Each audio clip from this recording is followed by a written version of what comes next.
We love starting these classes from something from the Bible, something that tells us of the love of God that He has for us. Everyone has a love story. It is the Bible. It tells you how much God loves you and how far He went to win your heart.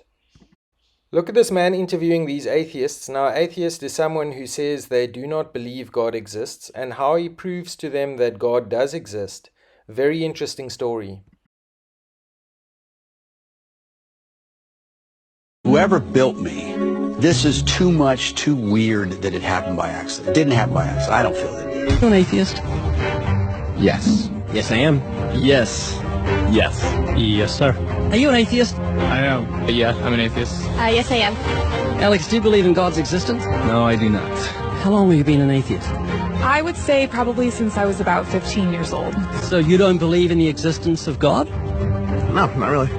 For the most part, we are not shown the evidence for there being a higher power. If we were, I almost guarantee that almost every atheist would immediately agree to there being a higher power. The first part of this proof that God exists actually comes from the world's best mathematicians. Look at these mathematicians being asked, is maths made up or is maths discovered? Here they all say maths is discovered. God has already created maths. They just discover it. Galileo said the great book of nature can be read only by those who know the language in which it's written, and the language is mathematics.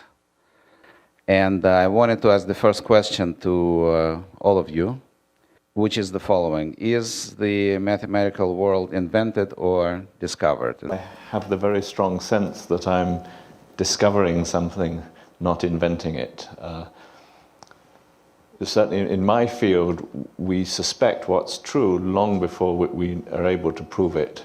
And I have the strong sense there's something out there, I've just got to find my path through it. As we drill down and we discover deep facts, deep phenomena, as Richard said, there's a sense that they're not coming just from our formalism, but they're really reflecting something real. And as we drill deeper, often our language improves to approximate this reality. Well, even in our history, like Pythagoras' theorem was discovered independently by the Chinese, the Babylonians, and the Greeks. So I would agree on the first question that I feel as a mathematician like mathematics is something that is out there to be discovered. Of course, really good mathematics is discovered. Are you atheist? Yes. Why? Well, I just haven't seen enough evidence, I suppose. Over the few years during high school and as I grew up, I just realized that there wasn't a lot of evidence to support that belief system. Are you open to evidence? I think I am open to evidence. It just would have to be extraordinarily compelling, like out of this world compelling. If you could be given evidence, reasonable evidence, would you listen to it? Yeah, I would. You're someone who has no faith or no belief in a higher power or a creator, but if you were shown evidence, you would change your mind because you're open. Absolutely. Flick through the pages of the book I just put on your lap, look at the color pictures, and I'll ask you a question.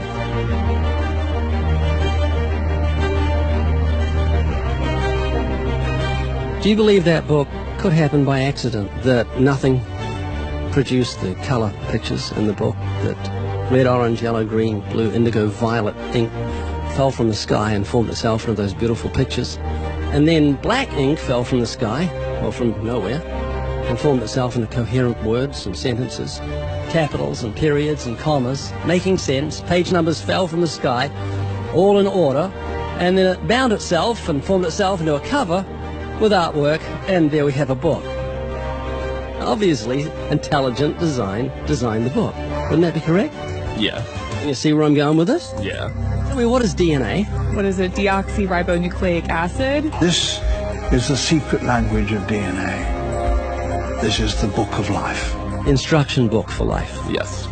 DNA is the genetic information encoded in the cell of every living thing that instructs our cells how to grow and how to function. It's our genes that determine whether our skin will be dark or light, have brown or blue eyes, or red or green or yellow, have red hair, be brunette or blonde, be tall or not so tall, or the color of our feathers if we're a bird. Whether we're humans, fish, animals, insects, or plant life, the way our bodies look and operate has all been pre-written in the amazing book of our DNA. What do you think of the mentality of someone who believes a book fell together without a bookmaker? Well, they would be crazy.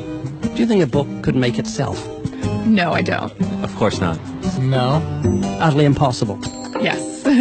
Happen, could it? I don't think so. Be impossible. It would be like saying an explosion caused everything that makes a 747 airplane to all just come together by accident without some intelligent thought behind it.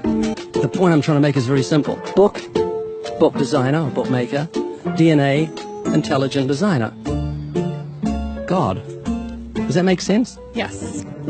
You're an atheist? I am. What would you think of the mentality of someone who thought a physical book could make itself? I think they'd be silly. Of course it can't make itself. What would you think of the mentality of someone who believed the instruction book for life, DNA, made itself? I think it'd be silly as well. That's atheism. Absolutely. And what would you think of the intelligence of someone who believed the instruction book for life made itself? Low intelligence level. DNA happened by accident? Probably not too smart. DNA couldn't make itself. It's impossible. Does that make sense? Yes. Is this making you think? Yes. And what would you think of the person who believed that DNA, the instruction book for life, happened by accident? We're not just talking about human beings, we're talking about every form of life. Fleas, cats, dogs, elephants, cows, horses, trees, plants, everything has DNA, the instruction book for life, which makes the book in your hand just seem feeble compared to the infinite intelligence that must have put the instruction book for life together. Can you see what I'm saying? Yeah. Explain it to me how a program could make itself out of nothing on how to make a human eye, giraffe size, elephant size, cats, dogs, puppies, flowers, birds, trees. Every living thing has DNA that's so complex, it's mind-boggling. It must have been a genius beyond any human reasoning that put it together. And to say it happened by chance is infinitely sillier than saying a physical book happened by chance. All I'm doing is reasoning with you. I'm not arguing. I don't want to win an argument. I'm just saying I want you to concede something that's absolute common sense. Atheist actually believes nothing created everything, which is scientifically impossible. God's love is bigger than all the love of men combined. A man can leave at any time when he feels tired, but God never gets tired of loving us. Look at these next video clips about nature and a honey badger called Stoffel, and also a wolverine, which is a kind of a honey badger of the northern hemisphere.